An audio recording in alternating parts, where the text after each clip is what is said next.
नमस्कार, स्वागत है आपका हमारे इस विशेष बुलेटिन में। मैं हूं रेशमा आपके साथ और मेरे साथ है मेरी सहयोगी मनीषा। आइए हेडलाइंस पर नजर डालते हैं। संयुक्त अरब अमीरात के राष्ट्रपति शेख मोहम्मद बिन जायद अल नह्यान आज से भारत के दौरे पर। दोनों देशों के बीच व्यापक रणनीतिक साझेदारी को और मजबूत करने पर चर्चा संभव।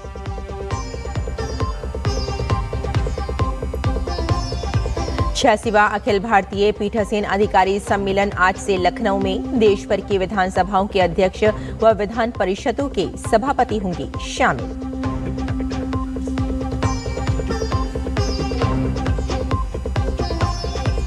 बीजेपी अध्यक्ष पद के लिए नामांकन आज। बीजेपी शासित प्रदेशों के मुख्यमंत्री, प्रदेश अध्यक्ष और वरिष्ठ नेताओं की उपस्थिति में नितिन नबीन भरेंगे अपना नामांकन।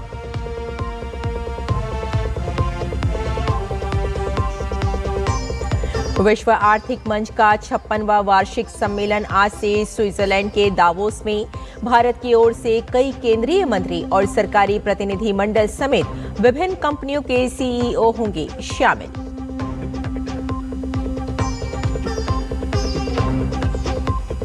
और कार्लोस अल्काराज की ऑस्ट्रेलियन ओपन में धमाकेदार शुरुआत। पहले दौर में ऑस्ट्रेलिया के एडम वॉल्टन को दी शिकस्त।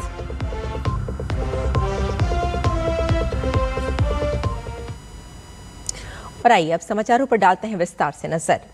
संयुक्त अरब अमीरात के राष्ट्रपति शेख मोहम्मद बिन जायद अल नह्यान आज से भारत की आधिकारिक यात्रा पर रहेंगे। वे प्रधानमंत्री नरेंद्र मोदी के निमंत्रण पर भारत आ रहे हैं। यूएई के प्रेसिडेंट बनने के बाद ये उनकी तीसरी आधिकारिक भारत यात्रा है। यूएई के राष्ट्रपति की इस यात्रा से भारत और यूएई के बीच व्यापक रणनीतिक साझेदारी के लिए नई सीमाएं तय होंगी। ये यात्रा आपसी हित के क्षेत्रीय और वैश्विक मुद्दों पर विचारों के आदान प्रदान को भी मजबूती देगी। भारत और यूएई एक दूसरे के शीर्ष व्यापार और निवेश भागीदारों में शामिल हैं। दोनों देशों के बीच दीर्घकालिक ऊर्जा आपूर्ति व्यवस्था समेत एक मजबूत ऊर्जा साझेदारी भी है। यूएई के प्रेसिडेंट की इस यात्रा से भारत और यूएई के व्यापारिक और रक्षा संबंध और मजबूत होंगे।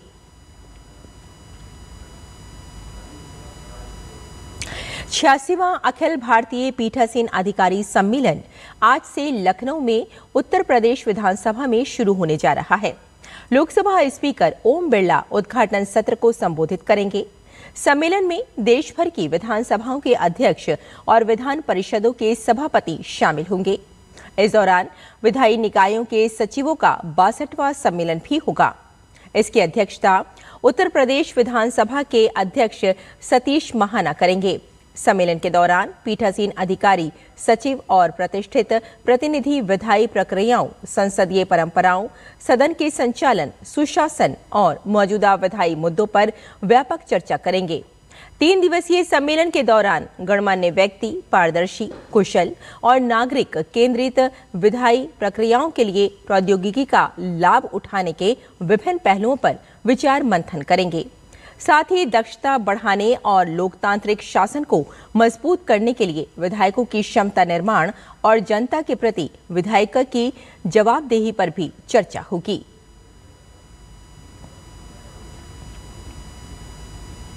बीजेपी की राष्ट्रीय अध्यक्ष पद के लिए आज दोपहर नामांकन दाखिल किया जाएगा।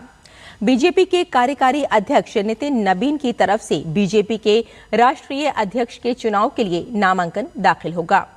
जिन राज्यों में बीजेपी के संगठन की चुनाव प्रक्रिया पूरी हो गई है, ऐसे राज्यों से एक सेट बीजेपी के नए अध्यक्ष पद के लिए दाखिल किए जाएंगे। नितिन नबीन के अध्यक्ष पद के लिए प्रस्तावकों में पार्टी के शीर्ष नेता शामिल होंगे। अलग अलग राज्यों की तरफ से उनके लिए प्रस्तावकों के कई सेट दाखिल होंगे। बीजेपी 16 जनवरी को ही राष्ट्रीय अध्यक्ष पद के लिए निर्वाचक मंडलों के सदस्यों की सूची जारी कर चुकी है, जिसमें जिन जिन राज्यों में संगठन चुनाव हो चुके हैं उन राज्यों से पार्टी के राष्ट्रीय परिषद के सदस्यों के नाम भी शामिल हैं। निर्वाचक मंडल की सूची में कुल 5700 से अधिक नाम शामिल हैं। बीजेपी अध्यक्ष पद के लिए मौजूदा कार्यकारी अध्यक्ष नितिन नबीन का ही नामांकन होना है। नामांकन दोपहर 2 बजे से 4 बजे के बीच दाखिल किया जा सकता है। पूरी चुनाव प्रक्रिया नई दिल्ली स्थित पार्टी मुख्यालय में होगी।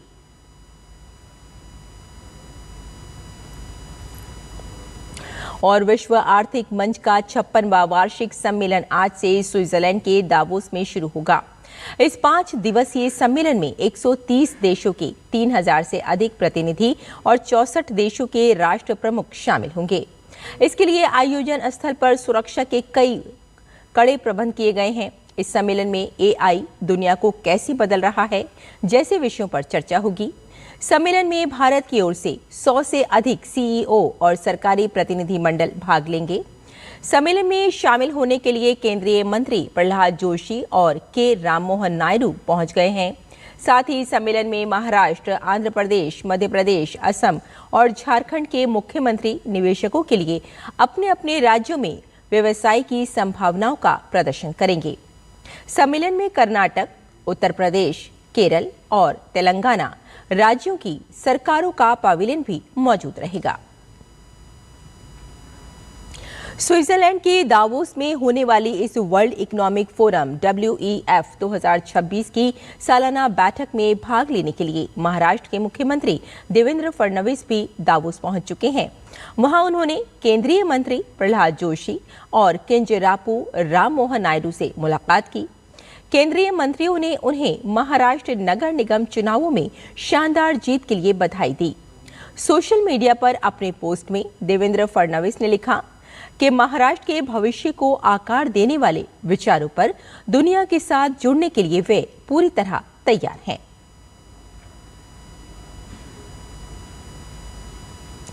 और पोलैंड के उप प्रधानमंत्री और विदेश मंत्री रादोस्लाव सिकोर्स्की इस समय भारत के दौरे पर हैं। वे आज नई दिल्ली में विदेश मंत्री डॉक्टर S जयशंकर से मुलाकात करेंगे। इस दौरान द्विपक्षीय हितों, रणनीतिक साझेदारी और संबंधों को और मजबूत बनाने पर चर्चा की संभावना है। इससे पहले रादोस्लाव जयपुर के दौरे पर थे। जयपुर में आयोजित साहित्य महोत्सव के दौरान सिकोर्स्की ने संकट में एक महाद्वीप, रूस, यूक्रेन और यूरोपीय कहानी शीर्षक वाले सत्र में भाग लिया। पोलैंड मध्य और पूर्वी यूरोप में भारत का सबसे बड़ा व्यापारिक और निवेश भागीदार है। और तमिलनाडु के करूर में सितंबर 2025 में हुई भगदड़ मामले में CBI अभिनेता विजय से फिर से पूछताछ करेगी। CBI ने अभिनेता विजय को सम्मन भेजकर तलब किया है। वो आज विजय से पूछताछ करेगी। करूर में ये घटना तब हुई थी जब विजय के कार्यक्रम के दौरान भारी भीड़ जमा हो गई थी, जिससे भगदड़ मच गई और कई लोग घायल हो गए थे। CBI की जांच में ये सवाल उठ रहे हैं कि कार्यक्रम के आयोजन और भीड़ प्रबंधन में कोई लापरवाही तो नहीं हुई। ये घटना तमिलनाडु में एक चर्चा का विषय बन गई है और इसके बाद आयोजकों और पुलिस द्वारा भीड़ प्रबंधन और सुरक्षा के उपायों को लेकर कई सवाल उठाए गए हैं। अब CBI की जांच के बाद ये स्पष्ट होगा कि ये भगदड़ किसी व्यक्ति या संगठन की लापरवाही का परिणाम था या फिर ये एक अपरिहार्य दुर्घटना थी।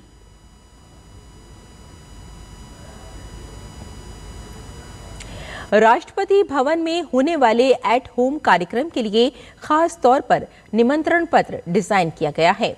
गणतंत्र दिवस की संध्या पर होने वाले एट होम के निमंत्रण पत्र की तस्वीरें राष्ट्रपति भवन ने साझा की हैं।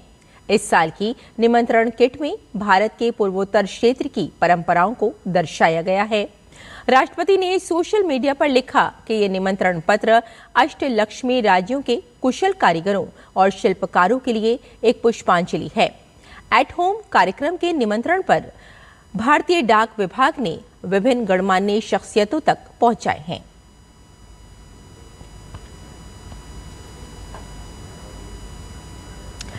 और खेलों में दुनिया के नंबर 1 टेनिस खिलाड़ी कार्लोस अल्काराज ने ऑस्ट्रेलियन ओपन 2026 में अपने अभियान की शानदार शुरुआत करते हुए पहले दौर में ऑस्ट्रेलिया के एडम वॉल्टन को 6-3, 7-6, 6-2 से शिकस्त दी।